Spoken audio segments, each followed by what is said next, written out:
welcome to the MFA in Writing Readers Series. Tonight we have a special guest, Paul Beatty, author of The Sellout and other books. What I love about Paul is that he started out as a poet and has that poet sensibility about his language. To introduce Paul, we're going to have an introduction by Isabella Welch, one of our grad students. But first, I want to give just a couple of announcements of upcoming events. The Graduate Writers Association is sponsoring an event on the 8th of May. It's a Saturday at 7 p.m. This is a USF alumni event. 4 of our recent alums who have published books will be reading: Alan Cesaro, Randy James, Caitlin Chung, and Wendy Tongkonga. They will be reading in conjunction with students from other MFA programs in the Bay Area. We have students from San Jose State, St. Mary's, and also some USF students as well. So that's happening on the 7th of May, the 8th of May, 8th of May. Also coming up, 2 department events that would be good for you to put on your calendars. The first is Wednesday, April 28th at 1 p.m., a workshop entitled Identifying Racism and Bias with— Hey, Doug? Yes. That's not it for everyone. So you can skip these events, please. Oh, okay. All right. Yeah, thanks. Then without further ado, I will introduce Isabella Welch.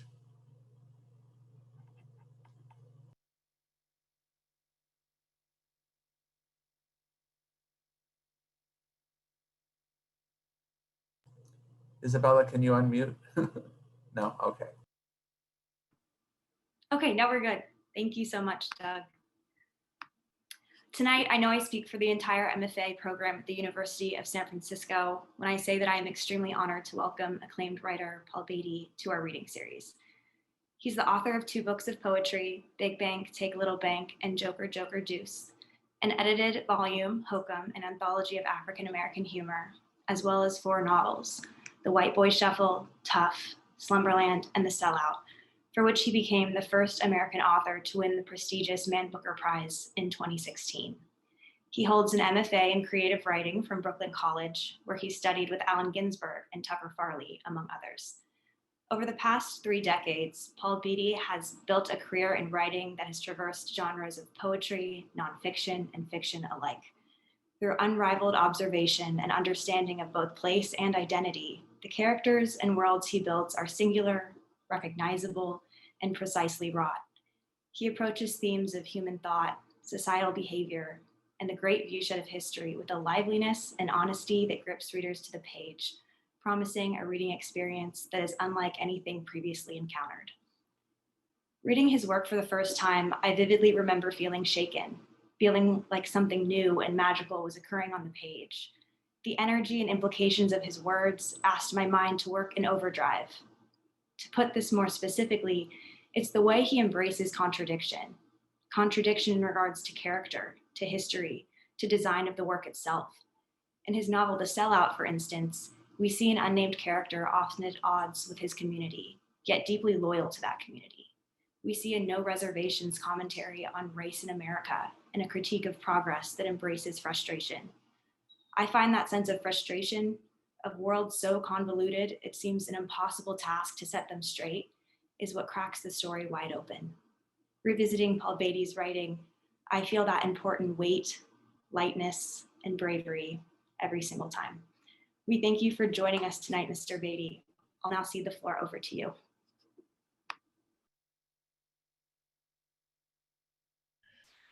Isabella, thank you for that. That was very kind and very generous of you.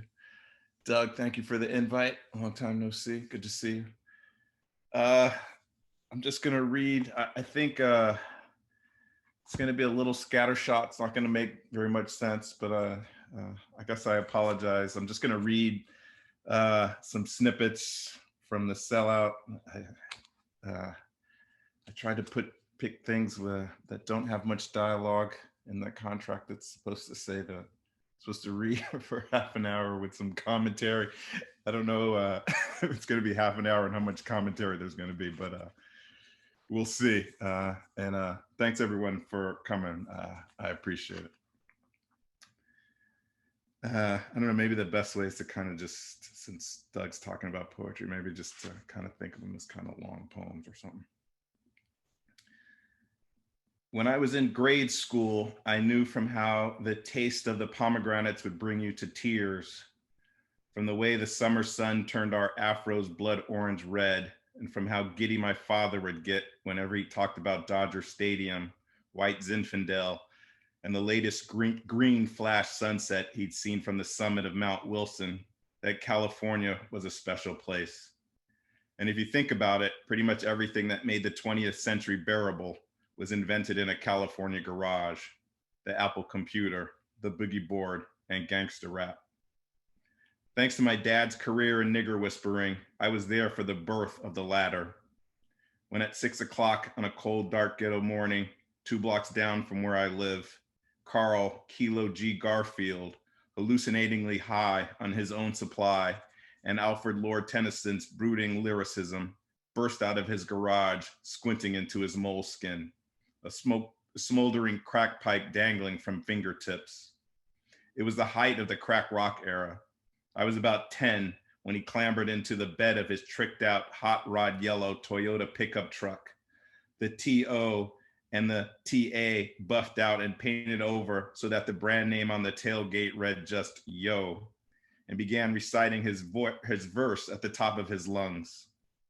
The slurred iambic pentameter punctuated with gun claps from his nickel-plated 38 and pleas from his mama to take his naked ass inside. The charge of the light-skinned spade. Half a liter, half a liter, half a liter onward. All in the alley of death rode the Old English 800. Forward, the light-skinned spade.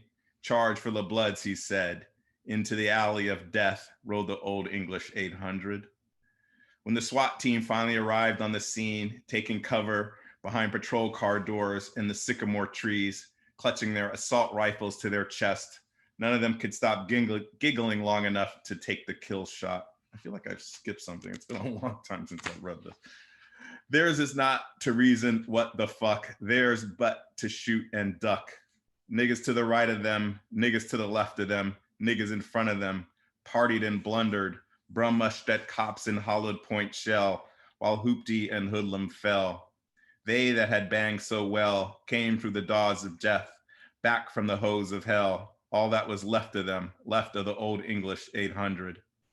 When my father, the nigger whisperer, that beatific smile splashed across his face, eased his way past the police barricade, put a tweed jacketed arm around the broken down drug dealer, and spoke some whispered profundity into his ear, Kilo G blinked blankly like a stage show volunteer struck dumb by an Indian casino hypnotist, then calmly handed over his gun and the keys to his heart. The police closed in for the arrest, but my father asked them to stay back, beckoning Kilo to finish his poem, even joining in at the end of each line, pretending he knew the words. When can their shine and buzz fade? Oh, the buck wild charge they made. All the motherfucking world wondered. Respect the charge they made. Respect the charge of the light-skinned spade. The noble, now empty, Old English 800. The police vans and cruisers disappeared into the morning haze, leaving my father godlike, alone in the middle of the street, reveling in his humanitarianism. Cockily, he turned toward me. You know what I said to get that psychotic motherfucker to lower his gun? What'd you say, Daddy? I said, brother, you have to ask yourself 2 questions. Who am I, and how may I become myself? That's basic person-centered therapeutics. You want the client to feel important, to feel that he or she is in control of the healing process. Remember that shit. I wanted to ask him why he never spoke to me in the same reassuring tone he used with his clients. But I knew instead of an answer, I'd get the belt, and my healing process would involve mercurochrome, and in place of being grounded, a sentence of 5 to no less than 3 weeks of Jungian active imagination. In the distance, hurtling away from me like some distant spiral galaxy, the red and blue sirens spun silently but brilliantly, lighting up the mist of the morning marine lair like some inner city aurora borealis. I fingered a bullet hole in the tree bark, thinking that like the slug buried 10 rings deep into the trunk, I'd never leave this neighborhood, that I'd go to the local high school, graduate in the middle of my class, another Willie Lump with a 6-line resume rife with spelling errors, tracking back and forth between the job center, the strip club parking lot, and the civil service exam tutorials.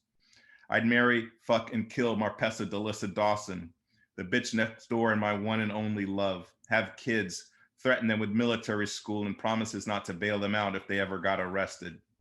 I'd be the type of nigga who played pool at the titty bar and cheated on his wife with the blonde cheese girl from Trader Joe's on National and Westwood Boulevards. I'd stop pestering my father about my missing mother, finally admitting to myself that motherhood, like the artistic trilogy, is overrated.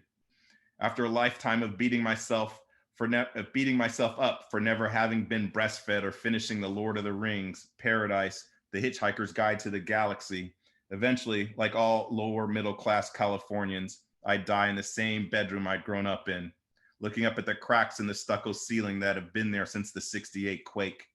So introspective questions like, who am I and how can I be that person, didn't pertain to me then, because I already knew the answer.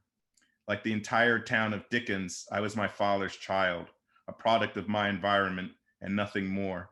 Dickens was me and I was my father. Problem is, they both disappeared from my life. First my dad and then my hometown. And suddenly I had no idea who I was and no clue how to become myself. Chapter 2, West Side nigga what?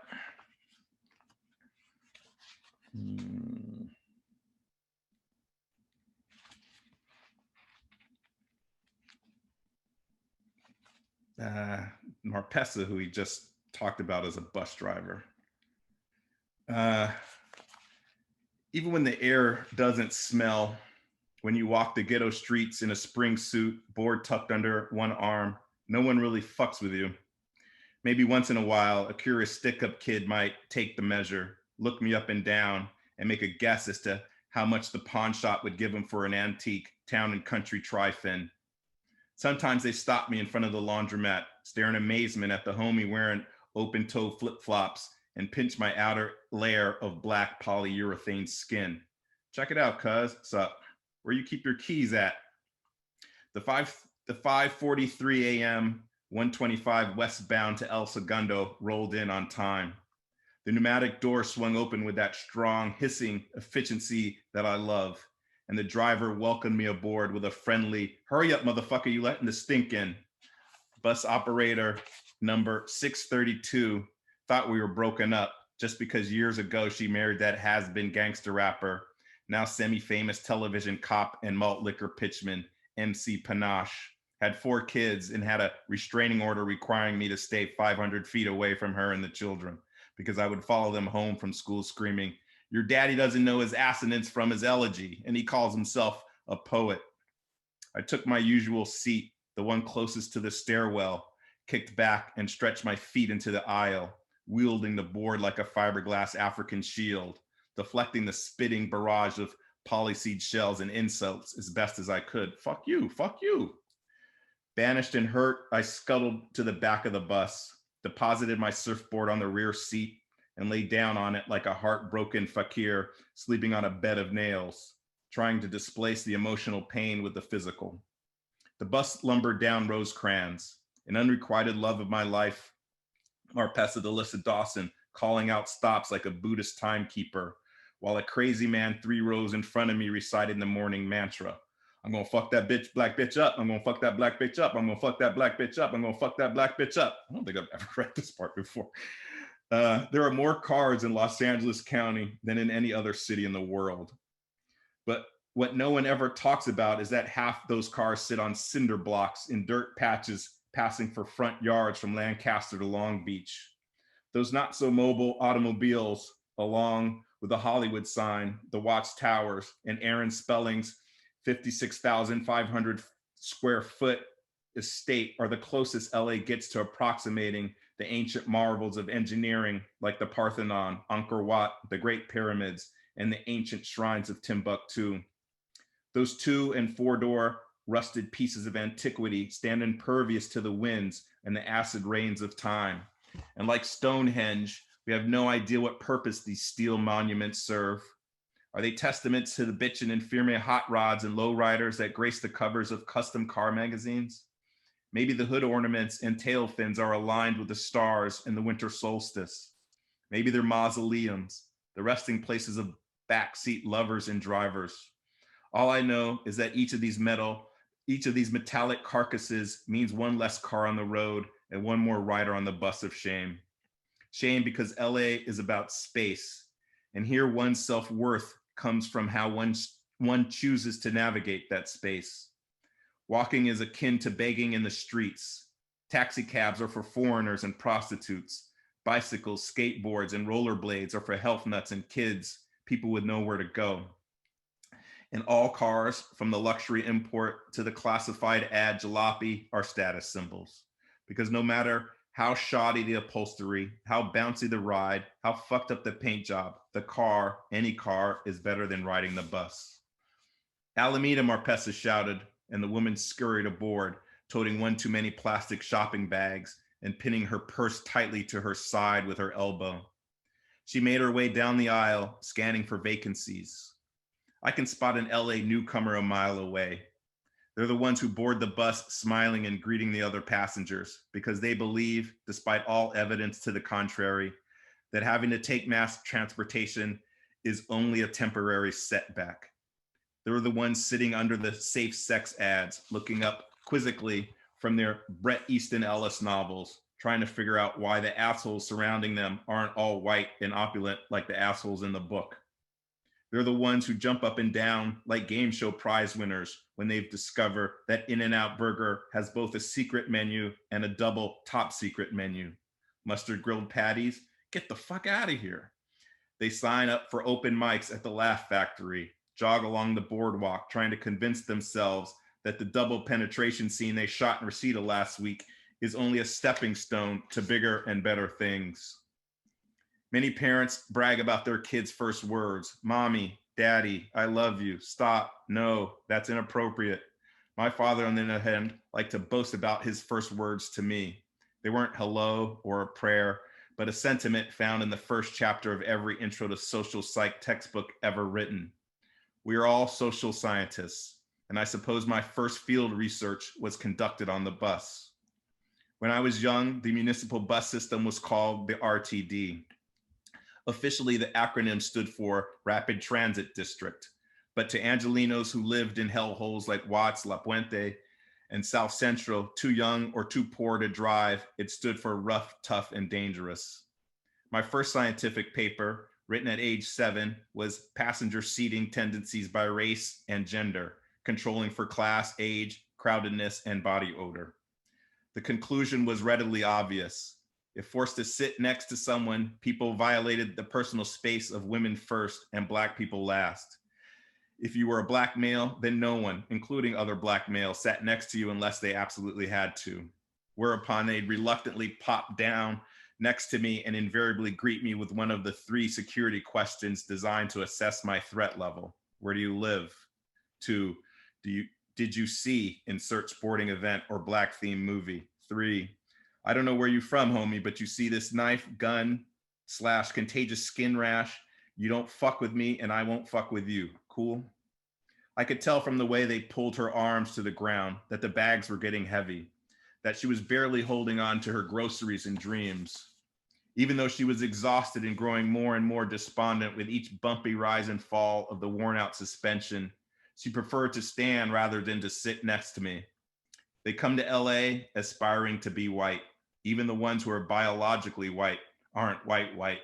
Laguna Beach volleyball white, Bel Air white, Omikaze white, Spicoli white, Brett Easton Ellis white, 3 first names white, valet parking white, brag about your Native American, Argentinian, Portuguese ancestry white, fa white, paparazzi white. I once got fired from a telemarketing job. Now look at me, I'm famous white, Calabasas white. I love LA.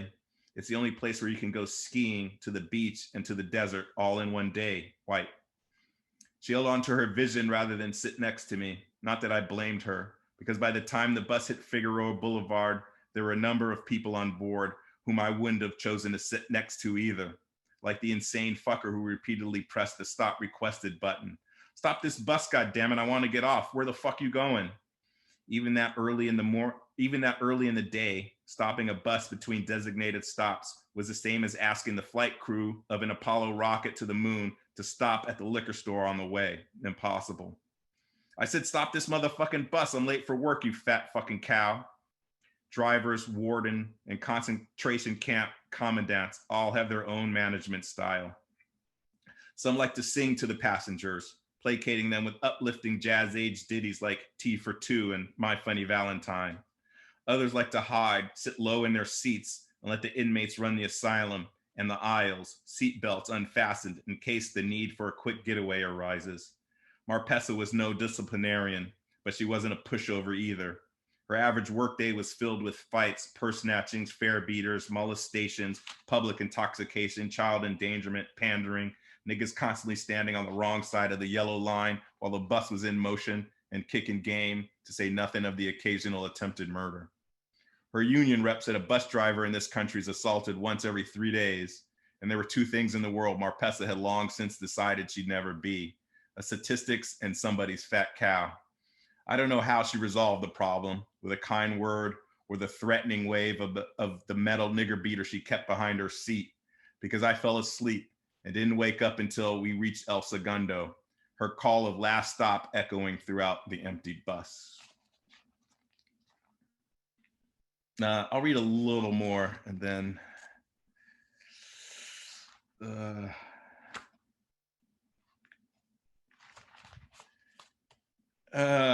this is, I don't know what this is. This is I don't know, it's a bit about a comedy club in a donut shop. From the music clubs to the jailhouses, to the fact that you can find Korean taco trucks only in white neighborhoods, LA is a mind-numbingly racially segregated city. But the epicenter of social apartheid is the stand-up comedy scene. The city of Dickens' paltry contribution to the long-running tradition of Black funny men is an open mic night sponsored by the Dum Dum Donut Intellectuals that on the second Tuesday of the month transforms the shop into a 20-table club called the Comedy Act and Forum for the Freedom of African-American Witticism and Mannerisms that showcase the plethora of African-American humorists for whom there's more, but I've never managed to finish reading the temporary marquee they hang over the giant donut sign that hovers over the parking lot. I just call the place the Plethora for short, because despite Marpessa's insistence that I had no sense of humor, there were a plethora of unfunny Black guys who, like every Black sports analyst trying to sound intelligent, use and misuse the word plethora at every opportunity, as in, question, how many white boys does it take to screw in a light bulb? A plethora, because they stole it from a Black man, Lewis Lattimore, a Black man who invented the light bulb, and a plethora of other smart ass shit. And believe me, jokes like that would get a plethora of applause. Every Black male, I don't care what shade or political persuasion he is, secretly thinks he can do one of 3 things better than anyone in the world: play basketball, rap, or tell jokes. If Marpessa thinks I'm not funny, she never heard my father. Back in the heyday of Black stand-up comedy, he also dragged me to the Tuesday night open mics. In the history of American Black people, there have been only 2 with the complete inability to tell a joke: Martin Luther King Jr. and my father. Even at the plethora, the comedians would occasionally lapse into unintentional humor. I'm auditioning for a role in Tom Cruise's newest movie. Tom Cruise plays a retarded judge. The problem with open mic night at the plethora was that there was no time limit, because time is a white concept, which was fitting because the problem with my father's comedy was that he had no sense of timing. At least Dr. King had the good sense never to try to tell a joke. Daddy told his jokes the same way he ordered pizza, written poetry, and written his doctoral thesis in APA format. Following the standards of the American Psychological Association, he'd toddle on stage and open up with the oral equivalent of a title page, stating his name and the title of the jokes. Yes, his jokes had titles. This joke is called Racial and Religious Differences in Drinking Establishment Patronage.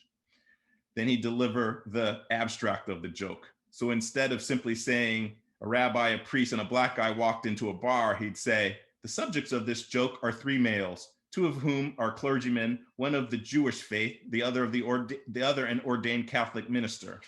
The religion of the African-American respondent is undetermined, as is his educational level. The setting for the joke is a licensed establishment where alcohol is served. No, wait, it's a plane. I'm sorry, my mistake. They're going parachuting. Finally, he'd clear his throat, stand too close to the mic, and deliver what he liked to call the main body of the joke. Comedy is war. When a comedian's routine works, they've killed. If the bits fall flat, they refer to it as dying. My father didn't die on stage. He martyred himself for that other unrecognized, completely unfunny black man who, just as there must be extraterrestrial life, is out there somewhere. I've seen self-immolations that were funnier than my father's routine, but there were no gongs to ring or oversized canes with which to pull him off stage. He'd just ignore the booing and segue from the punchline to the conclusion. The results of the joke were a smattering of coughing, a chorus of vocalized disapproval, and a plethora of yawning found to be significant. He ended with the jokes reference section. Jolson Al, 1918, Sambo and Mammy cleared for takeoff on runway 5, Ziegfeld Follies. Burt Williams, 1917, If Niggas Could Fly, the circuitous Chitlin Tour. The Unknown Minstrel, circa 1899, Them Vaudeville, Peckerwood, Show-Am, Stealing My Shit, the Semi-Freemason Hall, Cleveland, Ohio. And don't forget to tip your waitress. Even though she'd be exhausted from a long day transporting the masses, Marpessa would make sure we arrived early, volunteering me for comic duty by putting my name at the top of the sign-up sheet. I can't tell you how much I dreaded hearing the MC introduce me. And now put your hands together for Bon Bon. I would stand on that stage feeling as if I were having an out-of-body experience, staring out into the audience and seeing myself in the front row, prepping seeing myself in the front row, prepping rotten tomatoes, eggs, and spoiled lettuce heads to throw at the droll motherfucker telling every ripped off, antiquated Richard Pryor joke he could remember from his father's record collection. But every Tuesday night, Marpessa forced me to take the stage, saying that she would continue withholding sex until I made her laugh. Usually after my so-called routine, I returned to the table to find her fast asleep, unable to tell if she was exhausted from work or from boredom. One night, I finally managed to tell an original joke that, in homage to my father, had a title, albeit a long one. Why all that Abbott and Costello vaudeville mess doesn't work in the Black community. Who's on first? I don't know, your mama. Marpessa cracked the fuck up, rolling in the thin space between the folding chairs that passed for an aisle. I knew the sex drought would end that night. I'm gonna stop there. Just gonna read like the last little page, which is sort of like a thing about closure. Closure. I remember the day after the Black dude was inaugurated, Foy Cheshire, proud as punch, driving around town in his coupe, honking his horn and waving an American flag. He wasn't the only one celebrating. The neighborhood glee wasn't O.J. Simpson getting acquitted or the Lakers winning the 2002 championship, but it was close. Foy drove past the crib and I happened to be sitting in the front yard husking corn. The guy owns like a farm in the middle of the neighborhood. And I happened to be sitting in the front yard husking corn. Why are you waving the flag? I asked him. Why now? I've never seen you wave it before.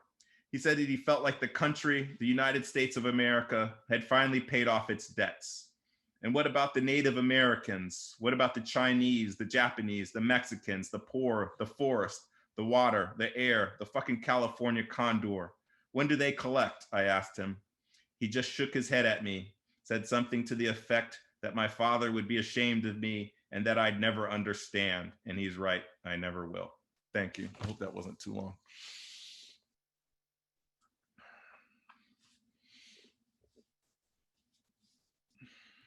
That was not too long at all. That was wonderful. And I'm so glad that you included that, the non-Abbott and Costello joke, because that was the first bit of the Sellout that I heard.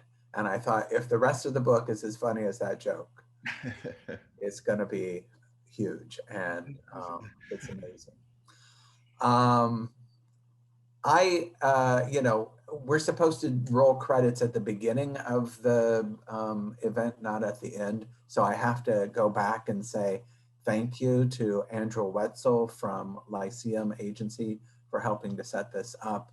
Thank you for the Dean's Office, Jeff Paris and Dr. Eileen Fung.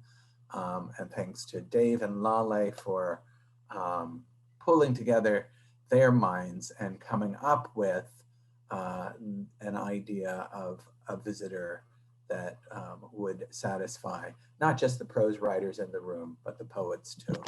And Paul, I love your reading. So thank you for that. Folks have questions, I'm sure. So if you want to raise your hands, you can ask questions. Isabella, since you gave the introduction, you have the option of asking the first question. And anyone else who has questions, please just feel free to use the hand raise function and I will call upon you. Thank you, Doug. I'll let another student ask. I don't want to hog. Okay. I know the question. Thank you.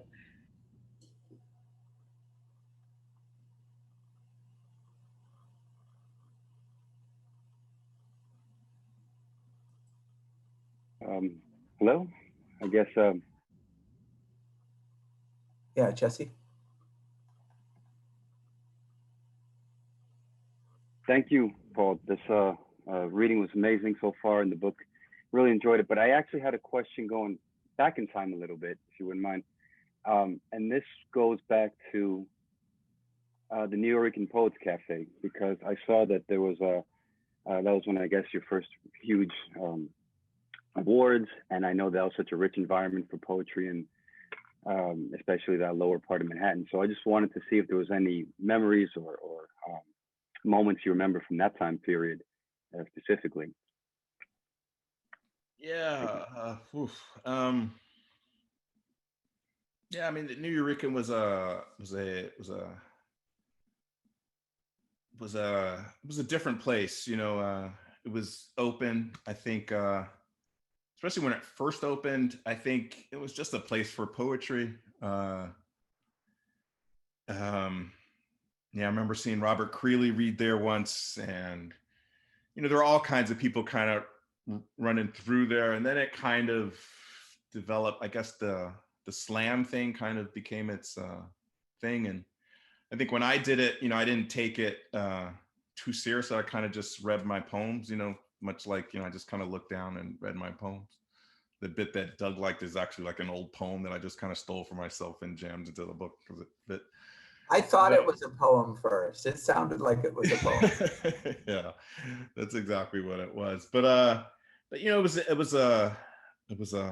it was an open place, which I think I liked, and you know, supportive and a lot of other things. I like over time, I kind of really became very uncomfortable with the audience thing, with the audience being such a big deal. And so that made me real uncomfortable. And so I kind of just stopped reading for a while. And it just became a place that for me was uncomfortable. Even though I made a lot of good friends and learned a lot there. You know, there was a guy named Steve Cannon, who used to run a magazine called Gathering of the Tribes, who was really important to me, who I met there. And a lot of people that I wouldn't have met otherwise. But I think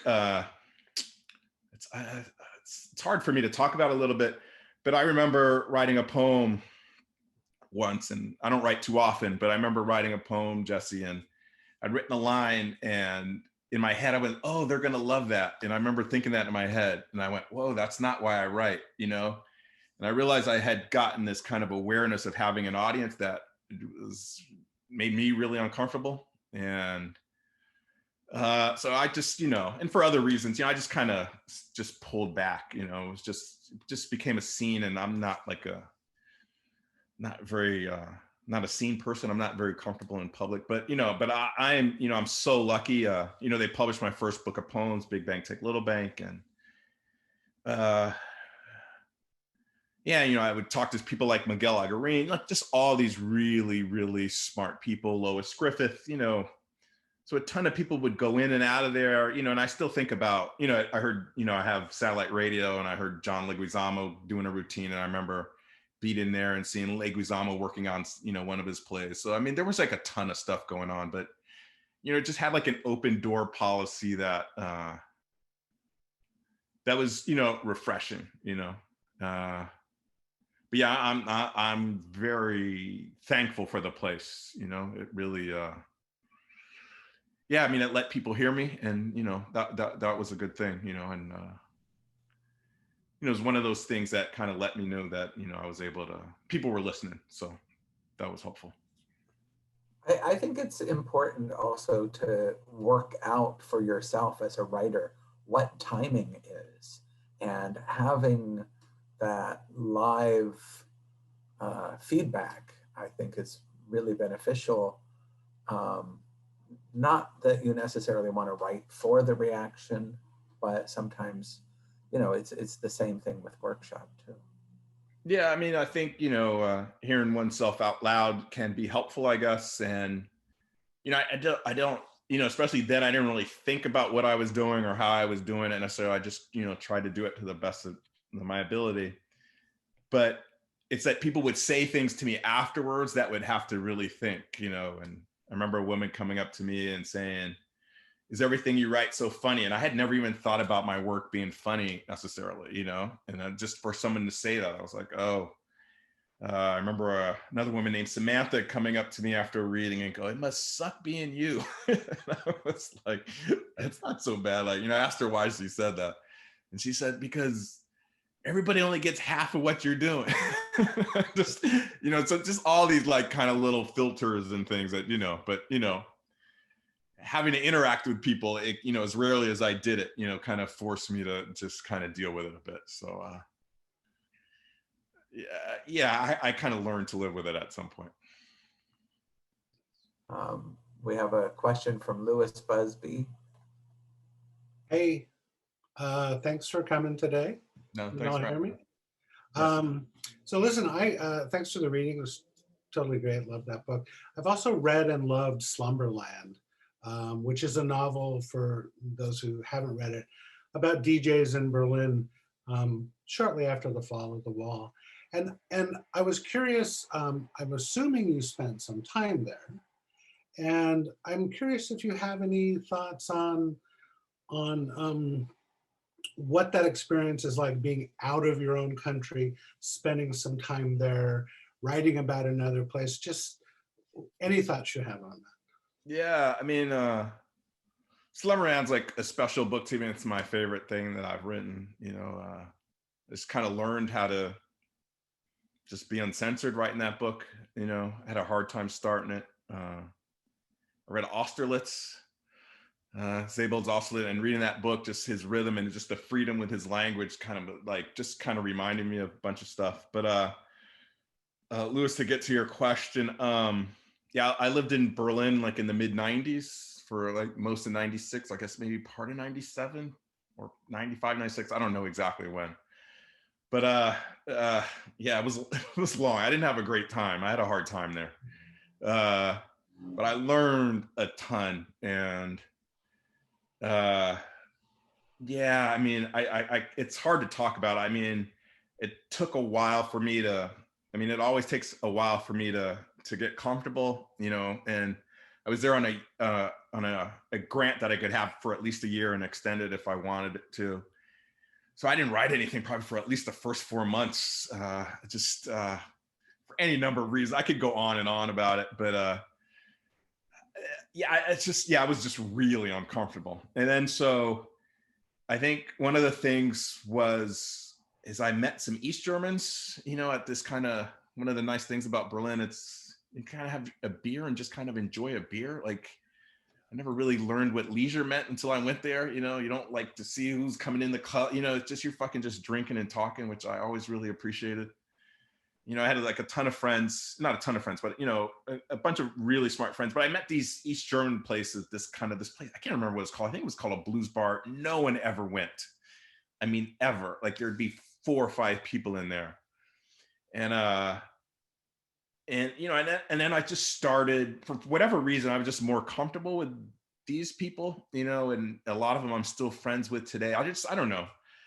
And they just told stories about where they were differently. Like there was a different kind of outlook and people not being so worried about perception in a weird way. And so I just, you know, had different kind of conversations and started seeing the place a little differently. And yeah, and then I got a little more comfortable and started speaking German and, you know, just a little less guarded. It's just, you know, it took a long time. I mean, when I was there was still a lot of violence in the streets and hostels were, you know, it was, yeah, I could go on and on, but it was difficult. And, but there was also like an openness to things that I really fucking appreciated, you know? I tend to like really strange things and Berlin was such a good place to discover some strangeness. And I would go to this little concert venue on Auguststrasse, and they would, I can't remember what they would sort of call it free music, you know, and guys would lift the piano lid and, you know, throw rubber balls into the piano, you know, and I could just stay at these things for hours. It just was so fascinating because, you know, there was just a weird kind of guarded expression. Yeah, I don't know. And then, you know, I'd always swore that I would never write about the experience, you know, but I was keeping I had this really thick moleskin book full of notes that I was keeping that I lost on the plane. And then when I lost it on the plane, I was like, oh yeah, it's a fucking book. And then so like, you know, 10 years later or something, I finally got to it, but, you know, kind of tried to rewrite those notes. But it's hard to talk about, really. Yeah, you know, the first time I was in Germany was in 1990 to do some poetry readings. And I had gotten off the plane, went to the place, and I was hungry. And somebody directed me to go somewhere to eat, and it was in East Berlin. And I was, you know, at the little Kneipe or whatever, you know, ordering some sausage. And I heard all this yelling, ah! And, you know, it was in this beautiful park, and I'm looking around. Ah! You know, I turned around and like, it was like out of a movie. It was like this carload of fucking skinheads just yelling all this shit at me that you know, they were just yelling at me. That's all I knew. And I remember like turning around at them and going, what? Which I would never fucking do. I'm not a brave person, you know, but I was just tired and exhausted.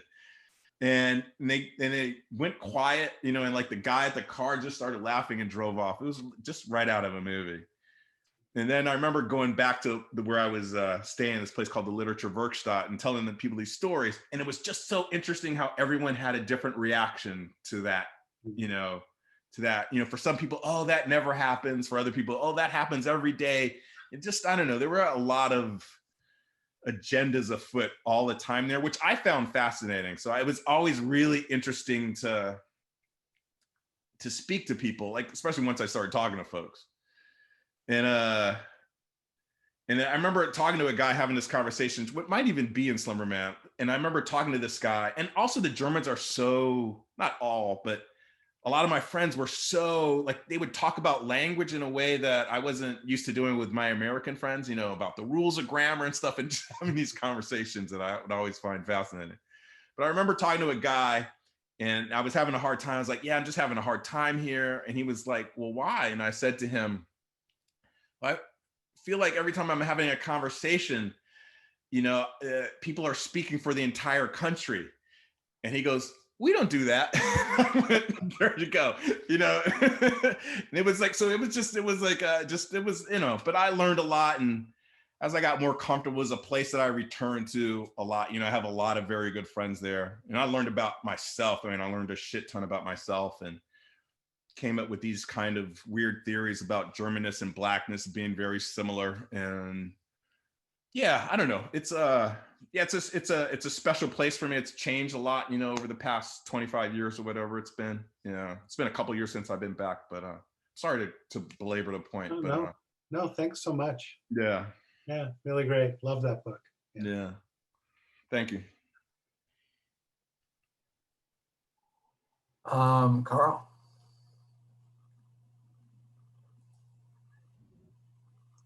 Hey, Paul, thanks so much for being here and sharing with us. Can you talk a little about the Sellout?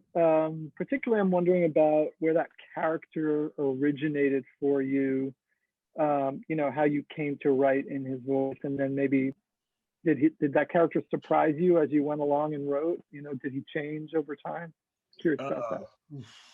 These are questions I don't really know how to answer. I wasn't really thinking about the voice, really. I think the character that, for me, was the hominy character, is the character that like kind of really drove me. You know, I really liked that character. And then it was finding out a character who could speak about that character, you know? And I think that was the part that took a long time to figure out. And so, yeah, I think the voice came once I figured out how to start the book, which took me probably almost 2 years to do, I guess. You know, I made like 3 that I can remember, like 3 kind of strong attempts, but just none of them right. And then I'm in Marin County now. We're in West Marin, and I was at a dinner party in Berkeley, and it was by, you know, my wife's cousin, and her husband are lawyers, and they just started talking about some legal case. And I went, oh fuck, it starts in the Supreme Court, you know. And then I thought about going to DC and doing all that stuff, but I was just too lazy to go. So I bought like this big kind of expensive picture book about the Supreme Court, you know, and just kind of flipped through it and saw those chairs and all that, you know, all that kind of, you know, American gaudy, trying to pretend something, I don't know. And so it was in figuring out how to talk about that stuff that is where the voice came, I guess, you know. Yeah, that's as best as I can do it, you know. Yeah, but it took a long time to get right, you know, and in the ways to talk about like that neighborhood, not as real, but as absurd and real at the same time. You know, it did take some time, you know. I don't know, I wish my characters talked to me in the middle of the night. That would make it much easier, but it's just finding the right words, really. That's, you know, that's the thing, is just to find the right words, and that takes me a long time. Other folks? Oh, I was going to ask a question. Okay. Thank you for coming. I first read The Sellout in 2015 when it was published, and in rereading it in 2021, I thought of how much had changed since 2015. I think I'm also in Marin County right now, and so I feel like every white liberal was basically Foy at the end, you know. Everyone was so jubilant. I was like, everything's fixed now. You know, who cares about history? It's all good now. And I think people are on a wider level, white people at least, are coming to understand that that's not true. I'm just wondering if you had written this and maybe, or if it were published in 2018, 2019, do you think you would have written a different book? I hope so, but you know, it's just, I mean, just Monday's different from Tuesday, really. So it's not like about, you know, every word you write, I think, is a product of its time. You know, it can't help but I don't think I'd have been thinking any differently. Am I thinking, you know, the way I see the world? I don't want to say it's static, but you know, I'm still on. It's still Hegel and Hannah Arendt for me. You know, it's still the same kind of thing. Like, that hasn't really changed that much. So I don't know. Yeah, I'm sure it would have been different. You know, if I wake up at 7 or 8, you know, that makes a difference. So that part would be different. But like, you know, the Foy thing, it's not so much color. It's, you know, like, you know, that I finished that book in, I don't really talk about this very much, but I finished that book like in 2013, you know, like a long time ago. And but what happened was my editor got fired or something. I can't remember what happened. Or he switched houses. So I had to wait like another year and a half for the book to start, you know. And so, which was good. I mean, I kind of altered it a little bit, but not anything significant. And for me, it's not like that the times are different. Like today is different. Like to me, it's all the fucking same. You know, we treat each other like shit, and that's gonna continue. And so it's all, you know, it's I don't see it as being topical or anything. You know, I just don't see it that way. I'm not trying to say things are exactly the same, but I don't see it like that, you know. And like part of the impulse from that stuff is not so much with the Foy character. Like Foy is not based on like white liberalism or anything. It's in partly based by a colleague of mine who had written this thing about Mark Twain, and he loved Mark Twain but couldn't read it to his daughter at night, you know, because of the N-word. And I was like, that's fucking stupid. If you love the book, you know, part of the, you know, anyways, I don't want to ridicule my friend like that. But that was that kind of thought. And, you know, and then for me, as I attach that thought to another guy who actually teaches at Columbia, who, you know, all these things. And so for me, it's, you know, it's all coming from different levels, and I just kind of try to put it on the same plane, you know. And it's, for me, it's not the color thing really. That's like immaterial. And I think one of the nice things with the book is you go different places. You know, I did an interview with a Korean reporter, and she kept swearing to God, like, Homony's based on this. You must know this Korean comedian, you know, who I had, you know, because all these things resonate, you know. And you know, I don't really know how to talk about it, but so it's not that. And I remember early on, you know, after I won the Booker Prize or whatever, I didn't have to do, but I agreed to do these speaking things for the Man Group, which I guess they had sponsored the thing. And I did something sort of similar to what we're doing now, I guess, you know, but at some investment bank or whatever in the fuck they do. I don't know what they do. But the woman who was interviewing me was like, yeah, I had a hard time getting into the book, you know, because as a white person, X, Y, and Z, da, da, da, da, you know, but now I love it. And I said, well, what switched for you? She said, oh, I had a colleague who said, well, think of it as a funny book. And she's like, oh, okay, then, you know.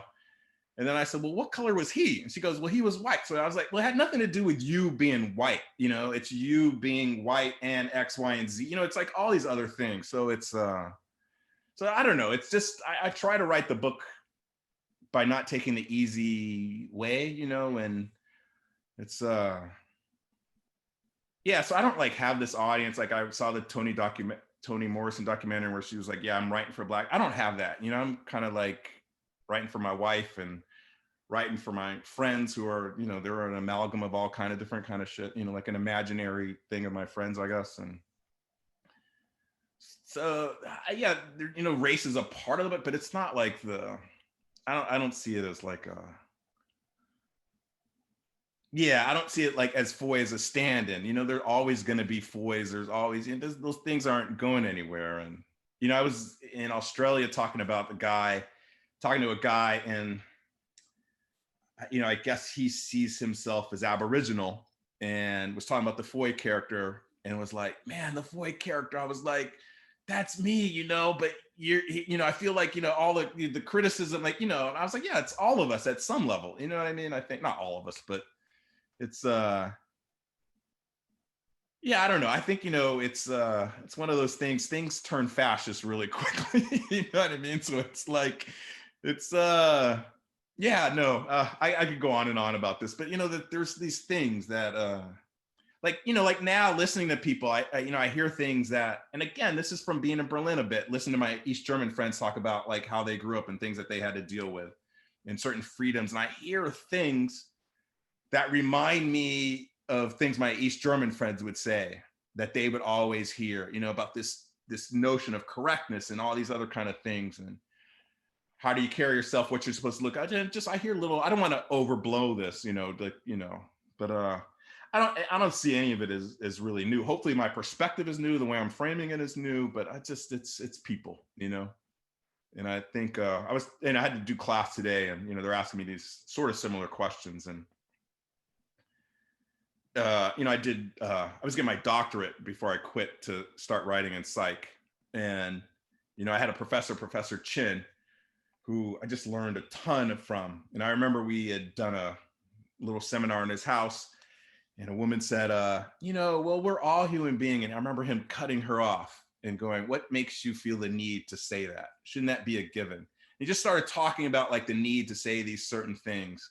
And I always remember that conversation. And I think one of the things, like, from when I started writing, even though I didn't know what I wanted to do or how I wanted to do it, was, I'm not going to start with these, like, I have to prove a point to someone, I have to affirm myself or something. It's like, I'm not going to try to do that as best as I can, I guess, for any number of reasons. I'm not sure why I'm going on this tangent. I'm sorry, Tanya.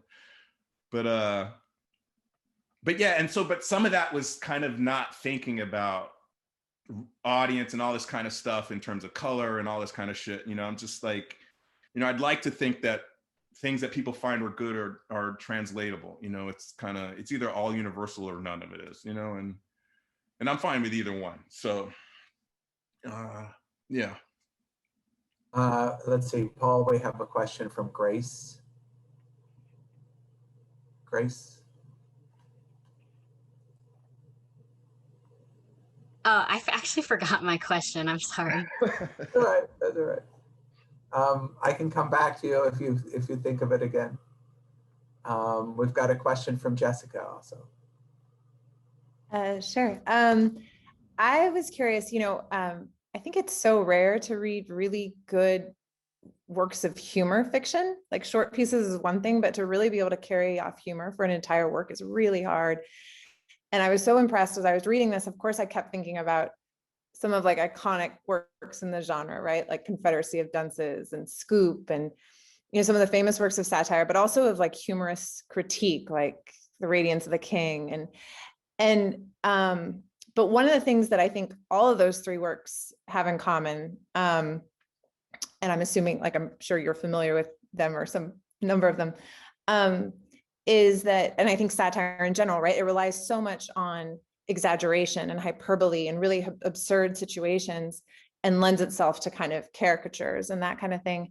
And I think all three of those, which are all incredible works, what can also undercut them a little bit is the lack of depth of the characters. And I was really struck in the Sellout how you managed to combine satire with pathos, which I actually think is really rare, and a certain level of kind of character depth too. And I was curious then, when you were writing it, how much were you thinking about that? Like, were you not thinking about it and it just happened because you're a very good writer, or was it very front of mind? Sorry. I don't really think about that. I'm just trying to write a good book, and I'm not, if I got to try to be funny, I would never write a word, that's just too much pressure, and, I think of like books and I think like almost every book that I've liked or that's touched me has some humor in it somehow. I can't think of like a humorless book that for me that, I really enjoyed, and so, and I don't really think of the book as funny necessarily, sometimes I laugh, sometimes I don't, I really just don't, I'm not trying to be funny. And a friend of mine, like, I have a hard time talking about this. Like, I don't think of the book as satire, not to say that it isn't, I just don't think of it that way. And a friend of mine sent me I guess it's on YouTube, but he sent me a really good, Nabokov is on some TV show with Lionel Trilling interviewing him about these things. And they're talking about Lolita as satire. And I was like, wait, I'd never even thought about that fucking book as satire. Not once has that word ever popped up into my eyes. It's just, for me, it's just a fucking damn good book. And so, and Nabokov, he's not saying much. He's completely uncomfortable, but it's like, you can see that he's not thinking of it as like, he's trying to ridicule something. He's just got this idea that he's trying to flesh out and have fun with and explore and test out. And I don't know what he's, I can't speak for him. So yeah, I don't think about it that way. It's, it's like, I guess like comedians having to be funny, hey, tell a joke or some shit. Like, I have like my little observations that I'm trying to make, and that's all I'm trying to do, really. I'm not aware of the book not being humorous. Like, it's not like that necessarily. I don't want to say that, but it's, I'm not trying to do a balance. I guess that's in there. I don't know if people have seen this movie, To Be or Not to Be. Anybody know this Ernst Lubitsch movie? Yeah, I fucking love that movie. And he's kind of satirizing a lot of really heavy stuff in the middle of all this heavy stuff. And when the film came out, I don't think it did very well. But one of the things is, the film's about the onset of World War II.